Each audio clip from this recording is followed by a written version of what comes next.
Vai ter tradução para os que são estrangeiros. There will be translation for the ones for foreigners or for those who don't speak Portuguese, okay? You just go there to that lady and you can pick up your earphones.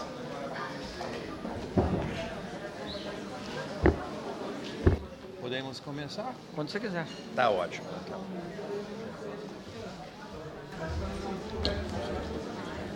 Boa noite. Gostaria de começar. O meu nome é Richard Parker, sou presidente da ABIA. I'm a president of ABIA, and I am honored to welcome you to our seminar on access, drugs, and human rights. I would like to quickly talk to you about some of the issues that have led ABIA to organize this seminar, and also some objectives that we would like to reach here. As anybody working with AIDS is familiar, a very common slogan in the last few years in the treatment of these epidemics has been the idea of 90-90-90. And so we're going to hear a lot about this during this seminar. But the starting point for this seminar could be better described as 20-20-20, at least historically speaking.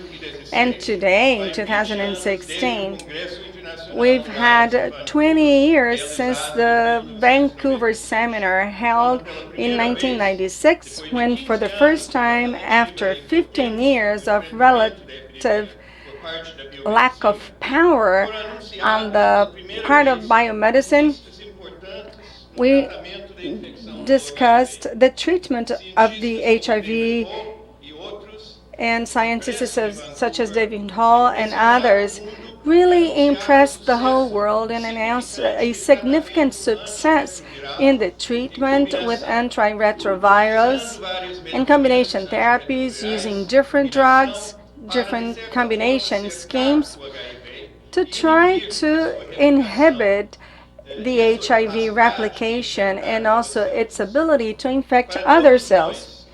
For all of us present in Vancouver, it is almost impossible to describe the impact of that announcement, which has transformed our impression on the AIDS epidemics.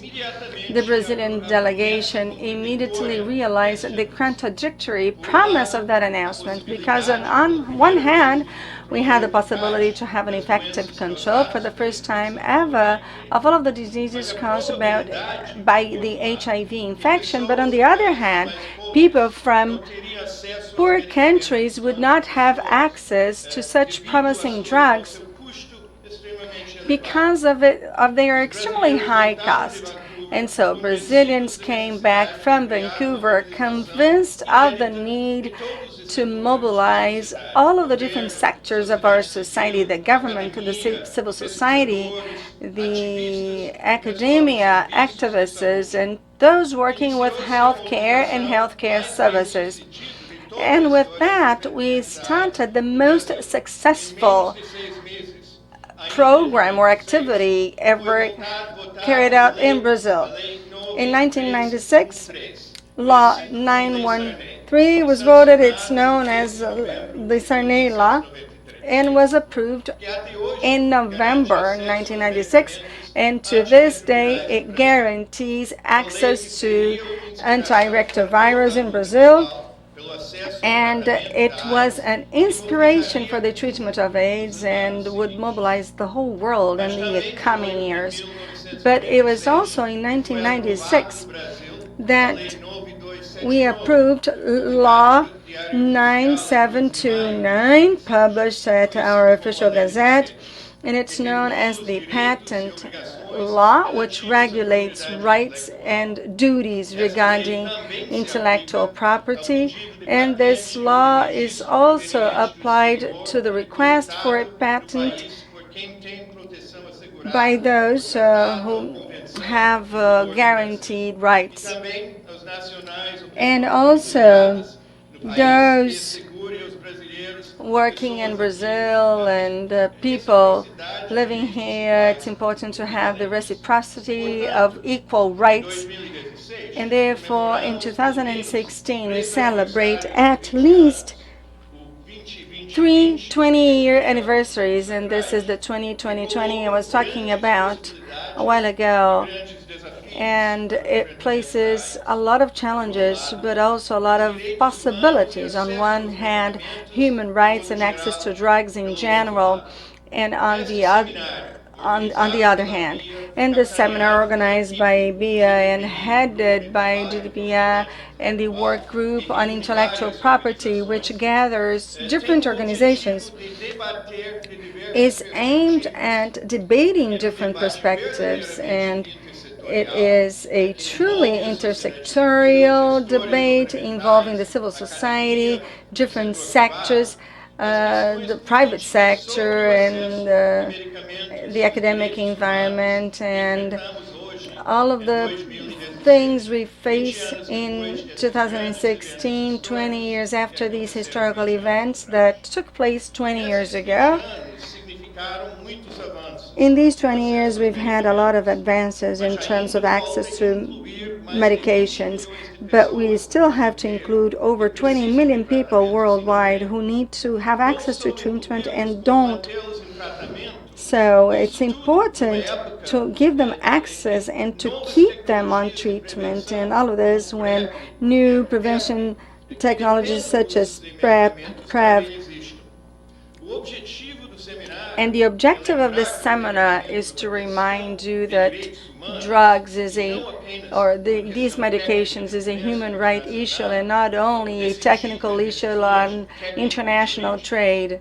It is important to highlight, therefore, that in addition to the intersectoral character, we have an international, interdisciplinary character, aiming at understanding and debating what is Brazil's role in global policies and struggles in this area. 20 years later, after Brazil's leadership role in opening access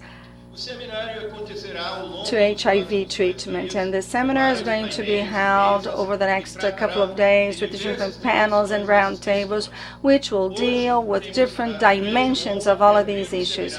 Today, it is our honor to open this seminar with the presence of Celso Amorim, a historical leadership in Brazil.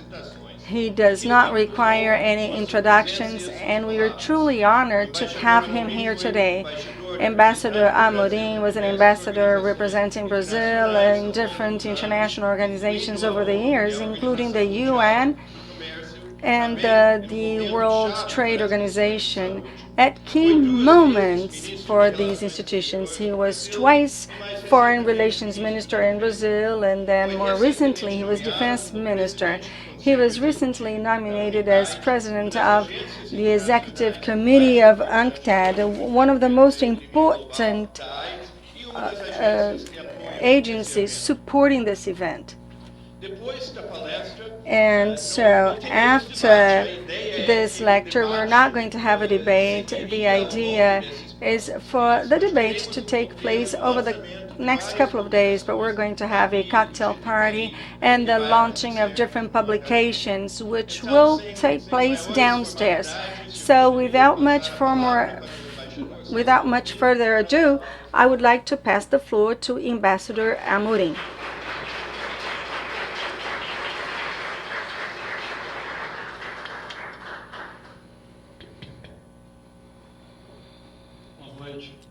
Good evening. Thank you very much.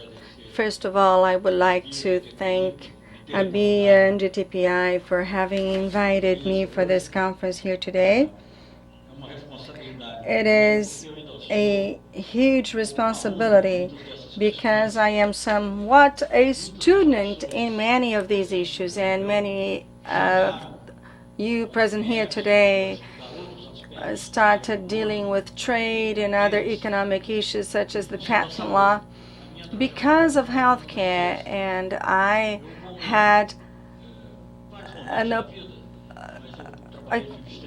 a different history. I worked for the technology ministry at a time when we were under international pressure because our patent law was very generous, not with the holders, but with the possibility of national production. And then later on, as economic director and working for a federal government and in Geneva, I directly dealt with the negotiations taking place at the time with the GATT, General Agreements on Trade, and which was the overall agreement on trade and tariffs. And then later, as mentioned here, I was minister twice. And then I was an ambassador in Geneva again at a very important period for the discussion of these topics. And so, in fact, I am still learning a lot. And it was just mentioned here something about the Vancouver conference, and this is something new for me. I have to study more and learn more about how this more extensive mobilization of the civil society started with this AIDS issue, and how we should keep on moving ahead with this negotiation to provide extensive access to medication. So I'm not it's not my intention to share my CV with you here today, but just for you to have an idea of my background. I was invited by the UN to participate in 2 panels. 2 panels on health-related issues. One of them had to do with the major health crisis caused especially by the Ebola, and another one, a more specific one, on innovation and access to medications. And I think that these things that took place a long time ago have led to this indication for me to participate along with other people in all of these panels. And I was in fact elected. Actually, I was the only candidate, so I was basically nominated for UNCTAD. For another reason, UNITAID is a humanitarian organization that has different projects, but oftentimes when people look at those projects, they may think that they are very technical, but they are not. They are technical in the way they are carried out, but it's very humanitarian in its objectives. And this is something that a lot of people probably do not know, but UNCTAD was the result of a campaign started by President Lula and Chirac, and then President Lagos from Chile, to fight hunger and poverty. And at the time, in 2003 or 4, they wanted to find innovating funding sources to fight hunger and poverty.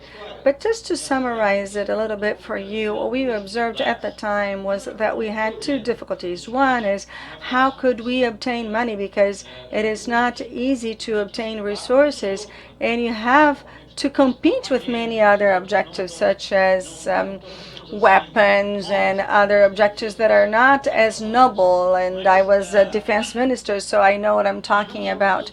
But anyways, it is difficult to decide how we should spend the money in the areas of hunger. We had FAO and others that were already dealing with this. And so UNITAID was a solution we found because France, more specifically, had already been investigating these possibilities of innovating funding sources.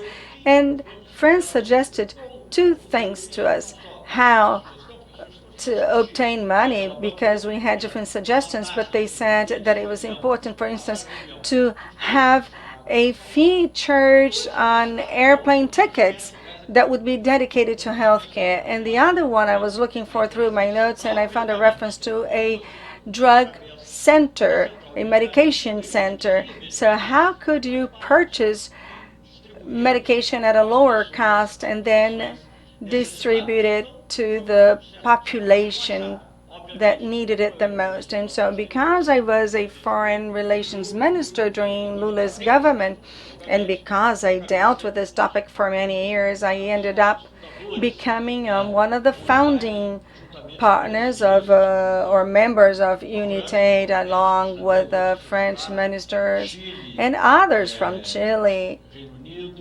the UK, Norway, and in the earlier stages. So this is how UNITAID started, and I am president of this board. And these 20 years, we're now celebrating the patent law, and somehow I also had some participation, not with the law itself, but in terms of trying to obtain a little bit more flexibility for its implementation. So as I mentioned before, as I mentioned in the beginning, I had already dealt with this patent issue because of the technology ministry. There was a lot of dispute with the United States in special, but with other countries as well. The United States was always more active in this regard, and Brazil had a very extensive patent law which would exclude a lot of sectors from this law, which was the case of pharmaceuticals, among others. But we also had some freedom to give compulsory licenses, which would be the local production, but this was a technological policy. And in the negotiations we had at the time, and we had the so-called Uruguayan round, this was one of the main topics, and all of the participating countries were able to include the patent issue. And why did they want to include this patent topic there? Well, first of all, they were not able, because of very complex issues, and I'm not going to get into their dynamics, but they wanted to force patents that were as strong as they wanted them to be. And there was a lot of pressure. And the second reason is that they would have a mechanism that they would enable them to give penalties to those who didn't follow those rules. They would be able to legally retaliate whichever country did not comply with all of the standards that had been adopted. And so this was very important for them, but we had other aspects. The negotiation, the so-called TRIPS negotiation, was very extensive. But why was it so important? Well, first of all, in regards to patents, it was important to determine that you could not exclude any sector of industrial protection. And at the time when we started negotiating TRIPS, there were at least 50 countries. All of them were GATT members. And they did not have patents either for both things, or at least for one of them, either products, production, or processes. For products or processes, actually. And among these countries, we had Canada and Spain, but of course, most of the countries were developing countries. So initially, they when I say first of all, I mean philosophically speaking, they wanted to establish these negotiation patents. Number two, they tried to guarantee the possibility of retaliation in trade. Just to give you an example of what they really wanted. Let's say, in the case of Brazil, if Brazil violated any patent, it could be anything in any area, But if Brazil violated a patent of a certain pharmaceutical product, they could retaliate us with our export products such as steel or oranges. And I'm talking about Brazil, but it could have been any other country like India. Anyways, they wanted to be able to retaliate in any trade area that would really hurt us. And there was a lot of pressure, and they achieved both objectives. They were able, or they initially they had a guarantee according to the procedures. They would have at least the possibility to retaliate, as they said it at the time, to have a cross retaliation. And later on I can talk more in depth about this cross retaliation. Actually, it was never used, and in the few times it was used, it was done the other way around, and the poor countries actually were able to retaliate the richer countries because of their actions in the areas of physical products and goods.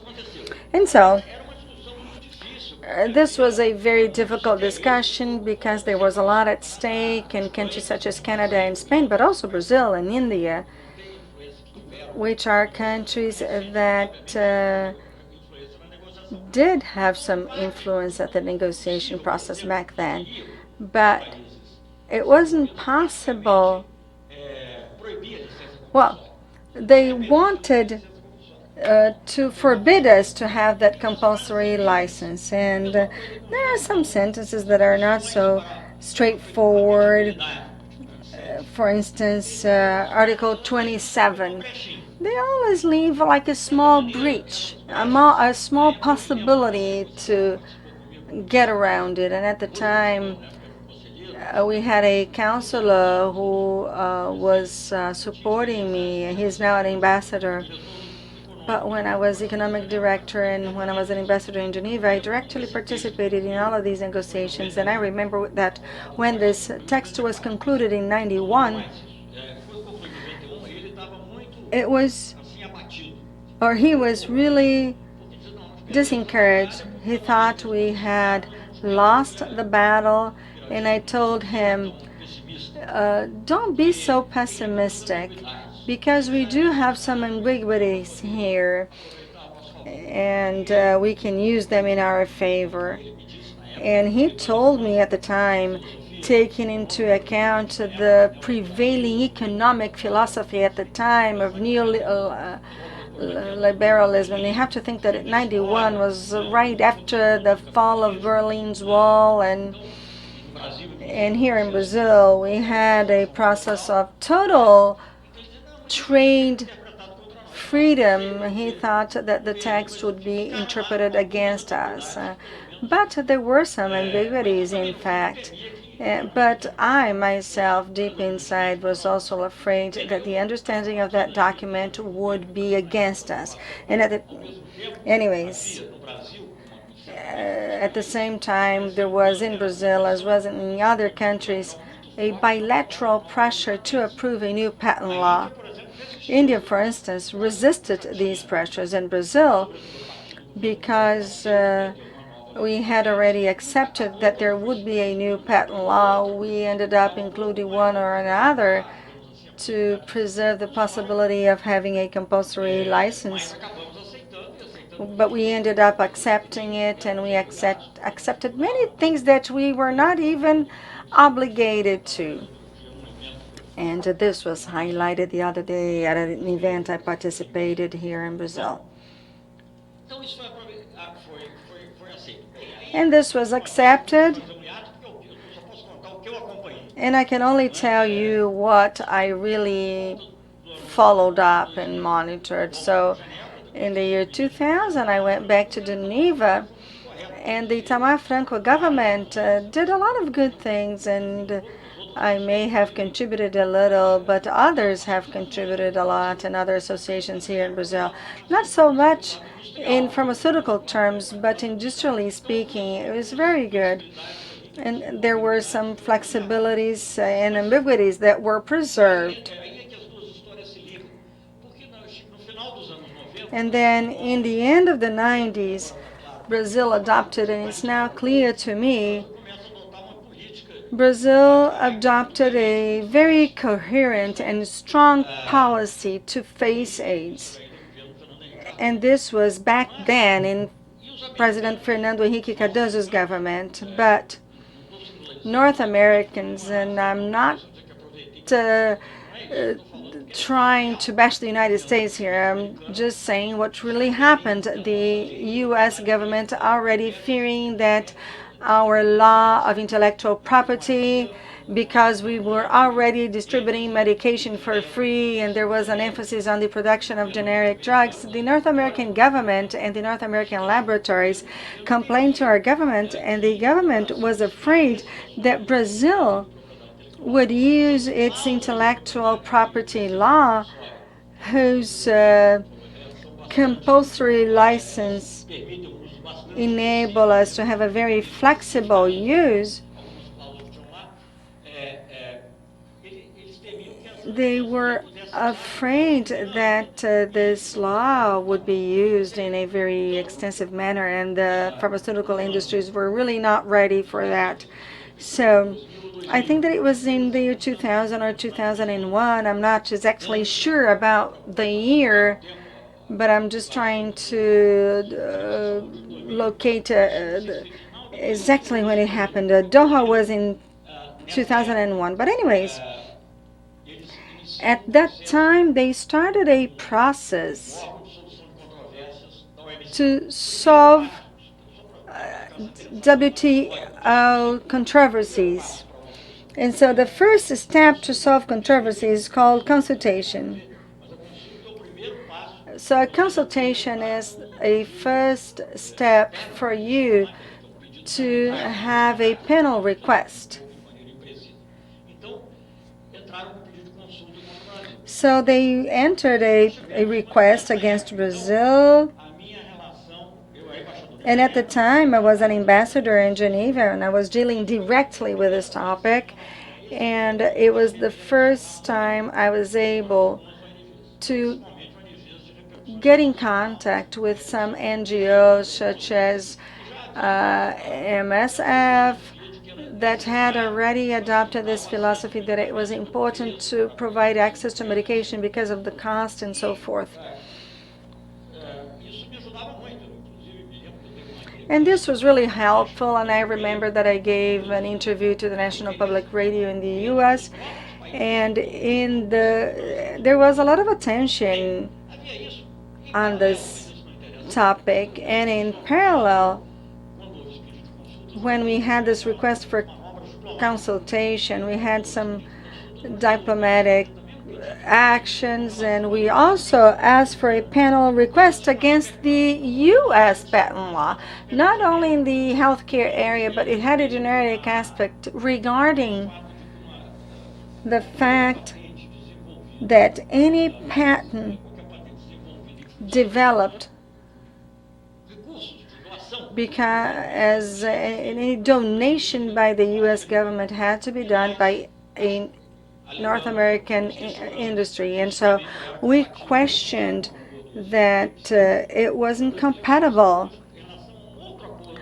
because of another agreement that we had in the Uruguayan round. And we had the trade-related measures, which does not enable you to provide this kind of benefit. Or at least we decided to question that. But a combination of both activities led the U.S. to remove the panel request, which is not very common. And so we had some compromising, and we were trying to solve a controversy. We started discussing. You can even talk to your enemies, right? And they were not even our enemies. You can have a discussion or a conversation with anybody you want to. But I would say that it was absolutely essential to have this mobilization of NGOs.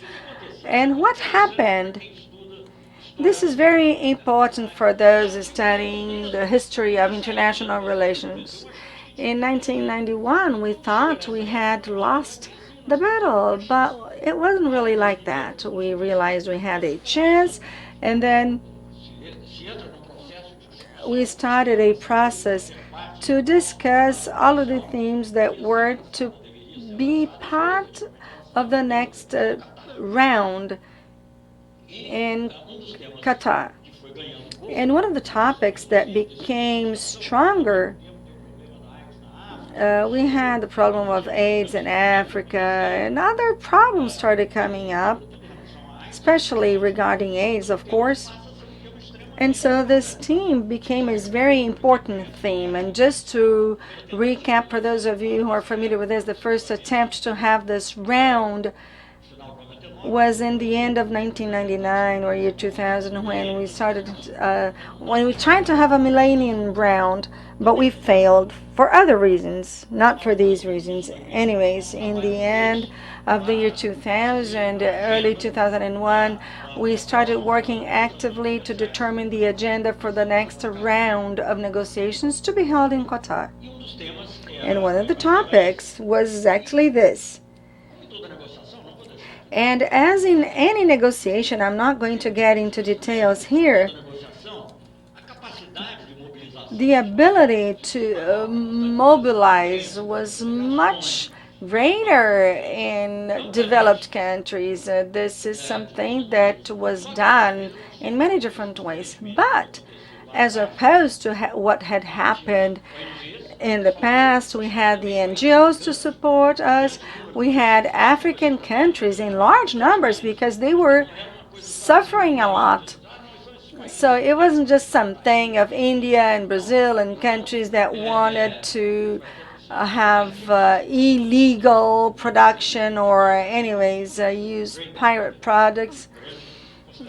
And anyways, we had that in our favor. But our discussion wasn't evolving well, and I felt that every time we started a discussion, the Europeans, not the Americans because they were against everything and they didn't want anything, but the Europeans have a more interesting policy and they try to attract people to work with them. And they said, okay, the way that we have settled trips, I can interpret this any way I want to. And it wasn't easy. Some countries were were falling for this kind of talk. So we tried to find a way out. We said that there was nothing in TRIPS agreement that would prevent the countries to do anything required to provide access to medication. And because we had other proposals, we had this, we would say it's nothing or nothing. You either accept this or there's no more negotiation. He asked for permission to continue talking because he thought that the problem with the mic was because they wanted him to stop talking. But anyways, we had another proposition by the developed countries. But the fact is that after a lot of struggle and after the whole text that was prepared for Doha, we had two proposals. And why? Because I was familiar with the WTO and I knew that somewhere there right in the corner we would end up having a lot of pressure by the developed countries and the richer countries. But in Doha, where we would have ministers, a lot of NGOs, everybody would be there, including the MSF, Oxfam, Greenpeace, and others. And these ministers, we also had a health minister, and at the time our health minister led this very positive policy to facilitate access to drugs by means of generic drugs, and if required, by means of a compulsory license. And as far as I can remember, We did not have any compulsory license issued at the time, but the possibility of such a thing would give us a much better position in the negotiation process. I know because I was ambassador in Geneva. I was not representing the Brazilian government with the Swiss government, but they asked me to intermediate in the beginning because it was not my competence. But I tried to investigate with the Swiss government in a dispute with any of the Swiss laboratories on specific medications. I can't remember the names anymore.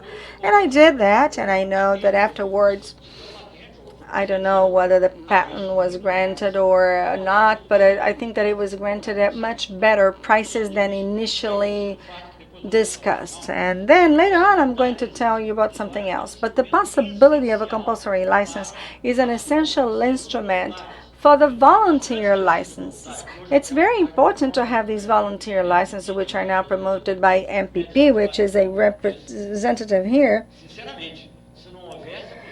But if we did not have this possibility, it would be very difficult to have volunteer licenses.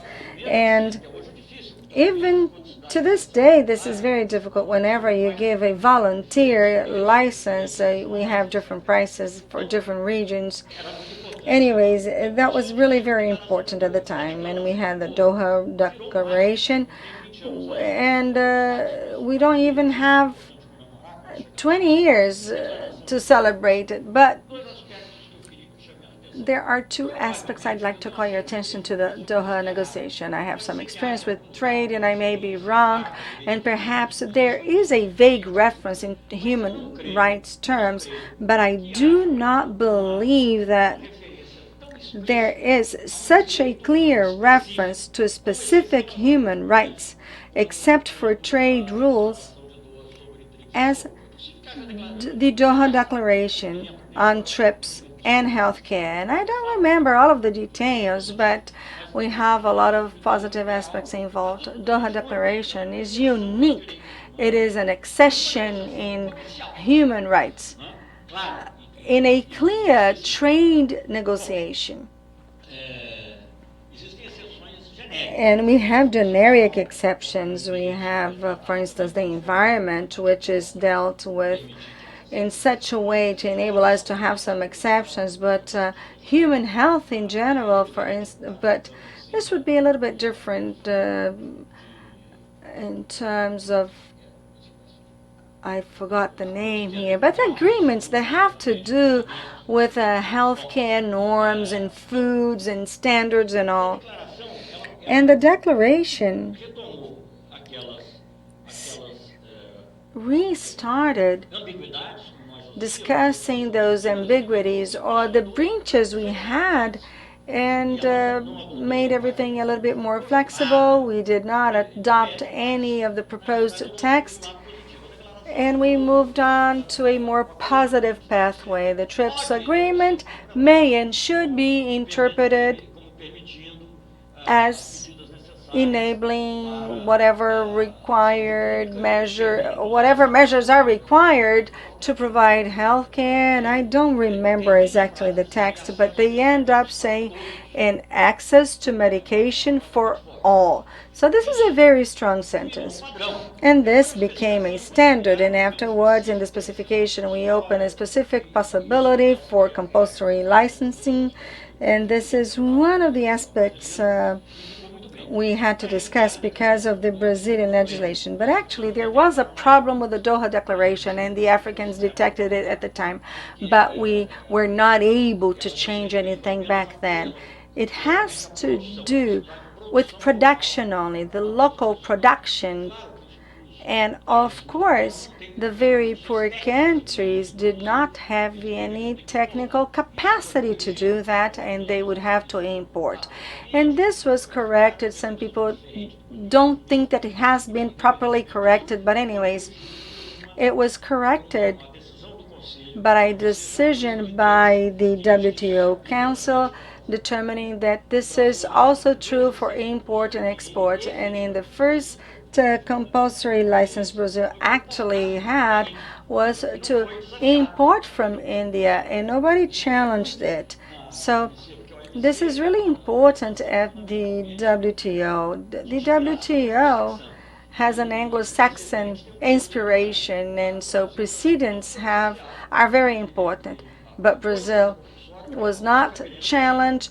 We used a compulsory license to import from India, and then we started manufacturing it locally. So what happened afterwards? We had two factors, but I'm going to concentrate on one, and we have many others I won't be able to deal with right now. But what happened? On one hand, well, actually, we had three aspects. Developing countries do not have technical capacity to produce these medications, and this is something that has to be overcome by means of international technical cooperation or other means. And number two, we also, because some people think that the Doha Declaration by itself is so magic that it will enable local production and flexibility, but it's not exactly so. What the Doha Declaration does is preserving the possibility of the countries to have these compulsory license or parallel imports without having any retaliation. But if a country is to receive external support for the construction of an airport, or if we're going to have, anything that is needed to do in a richer country says, okay, if you do this with my medication, I'm going to retaliate, and my country is going to vote against something that you want to do and requires our approval. So there's nothing we can do against that. They can say, okay, I'm going to retaliate in your stainless steel or in orange export. And so, but probably a compulsory license. But anyways, nobody ever questioned the compulsory license we had. But the Doha Declaration doesn't solve everything. And this is a problem, because how could the same countries that signed, and they are the same countries, the countries that signed the Doha Declaration, will have a bilateral plan to demand something different, or even when they propose some regional agreements, such as the TPP, the Trans-Pacific Partnership, or bilateral agreements, how do they impose something that they accepted in Doha that was wrong? So then we have a question, did they accept that just because they wanted to have a round at the time? But, that is, if you accepted it, it's in paper, it has to be valid. And so if the Doha Declaration is no longer respected, nothing will ever be respected in the WTO again, because basically this is an authentic interpretation, because the WTO panel said that these flexibilities exist and they may be used. So we do have some contradictions, and so the fact that many wanted to have a more direct relationship between what was established at the WTO and Human Rights Council, and they say that access to medication must be guaranteed and so forth. They don't say that you cannot exert pressure, but they say that it has to be guaranteed. And so what could contribute, in my opinion, was to put these two things together, creating a mechanism in the Human Rights Council to review situations where we had an attempt of a compulsory license which was prevented for one reason or the other. And some people here are more familiar with this than I am. We have a famous case in Thailand that occurred more or less at the same time we had the compulsory license here in Brazil, working with the labs and the governments, and now in Colombia, because this is an extremely serious case, and I don't know whether this was the North American government or not, but in debates in different political sectors, the idea of not helping for, with the FARCs. Colombia has a bilateral agreement with the United States. I've never read the Colombian agreement with the United States, but I think that there is a much more flexible clause in it in terms of the laboratories than the TRIPS. And all of these agreements received a name, the PPP or PTIP, which would be an agreement with the European Union, and is apparently that, and we also had bilateral agreements with other countries.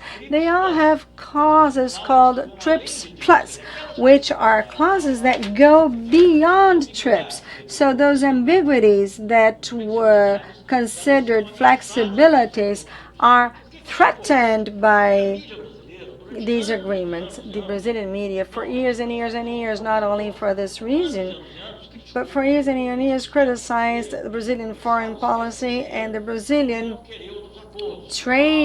foreign trade policy with as it was initially proposed in the agreement with the European Union. And all of these agreements included a TRIPS Plus clause. In the case of ALCO, which is more evident, this inclusion led disputes on intellectual property to be solved at ALCA's court and not at the WTO, where this flexibility would not be present. So we have this threat, these TRIPS Plus agreements. A lot of people are not aware of this. We have politicians who defend the participation in such agreements. They don't know, or maybe they didn't know. And so we have an ecoli, for instance, Brazil is going to be isolated from the rest of the world, but Brazil is not going to be isolated, and any BRICS countries have signed these agreements anyways. And these agreements have clauses that are harmful to us. For instance, the technological policy, industrial policy, but the most obvious of all is this one regarding medication, and therefore you would not have the option of having a compulsory license because of any agreement you eventually signed, such as an ALCA agreement or TTP.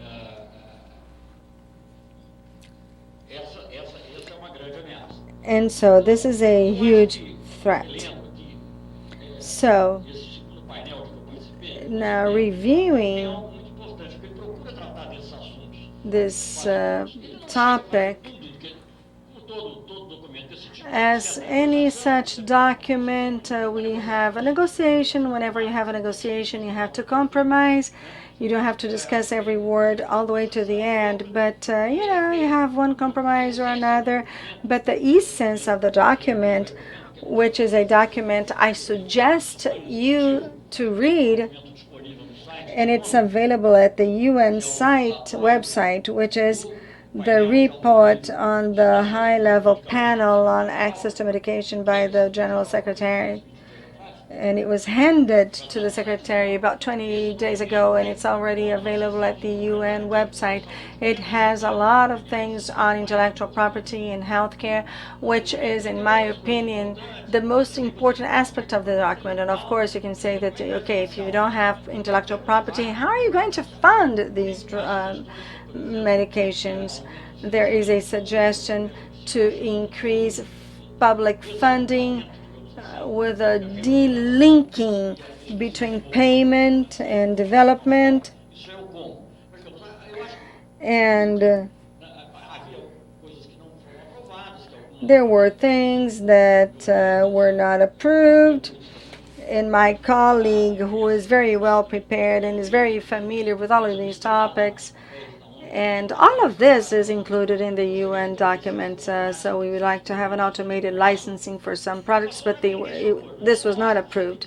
So at the time, you have to focus on the most important things, and I believe that what is essential here is the preservation of Doha's declaration, and not only the declaration as it is, but its operationalization And they mentioned that it's important for the different countries to do this, and they say that we must have support from international organizations such as PNUD and others, or UNCTAD, for this kind of action. But they do not say how the smaller countries such as Africa can do that. But I think that import is one of the possibilities, of course, and that is mentioned. But they don't really discuss how you could have regional organizations, because oftentimes, even for you to give a compulsory license by a lab, the national market is not enough. In the case of Brazil, this is different because Brazil is a very large country. But in the case of Ecuador, for instance, which is a country that has had compulsory licenses, but it is a relatively small country, and it would be relatively expensive to produce the medication. But if they are producing for the whole of South America, for instance, this changes completely.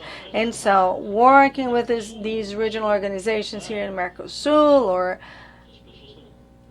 Mercosur, I don't know whether people are trying to make it stronger or weaker, but anyways, in the case of Africa, we had SADC and the African Union. I don't know, but we would have to analyze it on a case-by-case basis to make sure what would be more effective. But this seems to be very important, and I think that these recommendations are essential, and they approach this in a very complex manner. For instance, the recommendation on the new TRIPS Plus agreements, in my opinion, it's a little bit confusing in the way it's written out.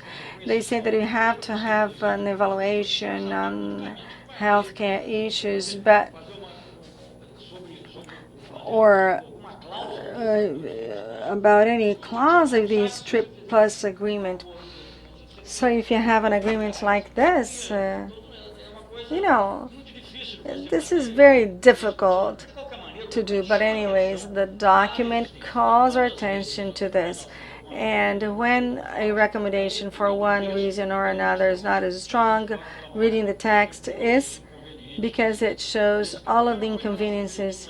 The same thing is true for human rights. So there is not a clear recommendation saying that the Human Rights Council should have a specific session to evaluate if rights of access to health care should be respected. Because when you talk about human rights, this panel does not have a capacity to force this. But nobody likes to be embarrassed at the human rights panel. We have the so-called blame and shame. Having a country in shame is something that we don't want it to happen. When I worked in Geneva with the Human Rights Commission, I proposed something that was very innocent, actually. It was a resolution, and on the chapter of social and political rights, they always promote a lot of things in terms of social rights and in terms of civil and political rights.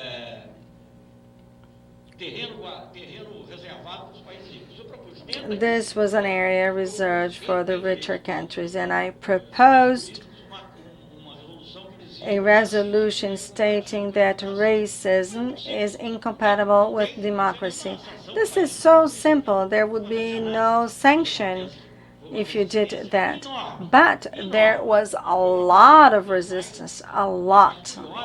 And it was very interesting because you can see that countries that defend and support human rights a lot come up and say that. So I think that this is absurd. Brazil is not going to do that. But just to show you how these resolutions suffer from this impact, and it has to be a lot more specific. So if you continue working with human rights, but more specifically creating a mechanism to review this, to make sure that the right of access to medication and health care is guaranteed. This is something essential, and so all of the discussion we are having right now on a possible treaty. So I think that this resolution is really very important. I also wanted to call your attention, because this report is very important, and I wanted to call your attention to the first paragraph, because I think that the recommendations were lacking a more general aspect. They were kind of broken, and so I suggested, and others supported it. But in the first paragraph of the recommendations on intellectual property and health, I have the text in English here, but I'm going to read it. And WTO members should be committed to the highest level, so that we cannot say that this was suggested by ministry or not. So what is the highest political level? We have presidents and prime ministers to respect the spirit of the Doha declarations and the TRIPS agreement, refraining from any action that would limit its implementation, its use and implementation, aiming at promoting access to healthcare technologies. And we have some other recommendations saying that the private sector should refrain from any implicit or explicit action, tactics, or strategies that undermine the right of WTO members to use TRIPS flexibilities. And so this is really very important and should be taken into account. But anyways, nowadays, as I say, I am president of an organization dealing with these topics, but we don't deal with these topics politically. It's an organization to implement projects, and actually it was Unitide that created it and that funds it. This patent pool, this medicine patent pool, the MPP. And so, as I mentioned before, and I mentioned in the beginning here, the volunteer license is great, but it would not exist if we do not have a possibility of a compulsory license, because private companies are aimed at profit. And this may be good or bad, but it's normal. And so I think that it's very difficult for a laboratory owner to come to its shareholders and say, okay, I went to Brazil, some people are dying, I felt sorry for them, so I'm going to sell them the medicines for a lower price. So this is never going to happen, right? Systematically, we do not have anything like this. But if you go to shareholders and say, okay, I had to grant this volunteer license because otherwise they would obtain a compulsory license anyways, and then we would never get anything, then, this is something that actually may happen. So we have to try to have a cooperative relationship with these pharmaceutical industries, but without giving away our fundamental rights. And I would say that Doha declarations on TRIPS and public health care is one of the essential instruments we have. And so I would say that this is it. And of course, we're going to face many challenges with AIDS, of course, even though the number of people who die has gone down a lot. But it's still very large. In the case of Unitide, we also have other diseases such as tuberculosis and malaria. And we may have others, Ebola and Zika virus, because one of the problems of using patents as an instrument to obtain innovation, and this is something that has been clearly dealt with here, is that oftentimes we don't have these medications available because it's not worthwhile to create one. Why don't we have an Ebola vaccine, which is something we had about 30 years ago? Because nobody's interested, and we have malaria. I know that this is difficult. I'm not saying that this is easy, but anyways, tuberculosis or multi-resistant tuberculosis, this is something that usually happens in the poorer countries and not in the richer countries, so nobody is really interested in creating a vaccine. But Unitaid works with this kind of thing. For instance,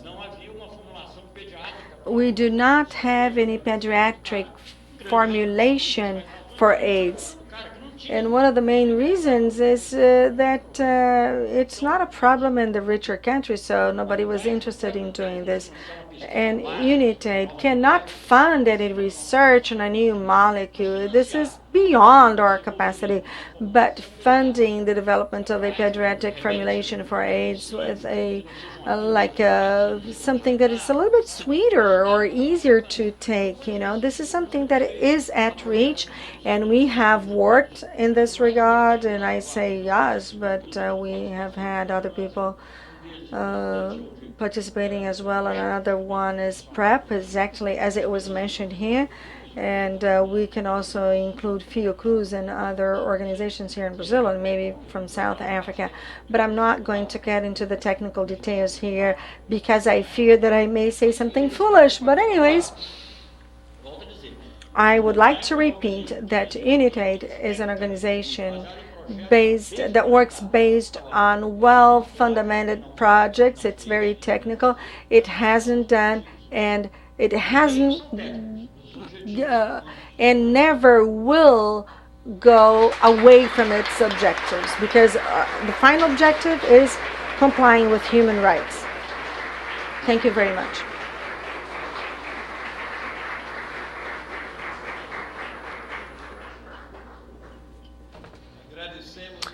So we thank you all for this presentation, and it really helps us getting or started on these discussions. And now I would like to invite you all to go downstairs. We're going to have a cocktail party on the ground floor. And I would also like to remind you that tomorrow we start at 9 o'clock here in this very same room. And once again, thank you very much.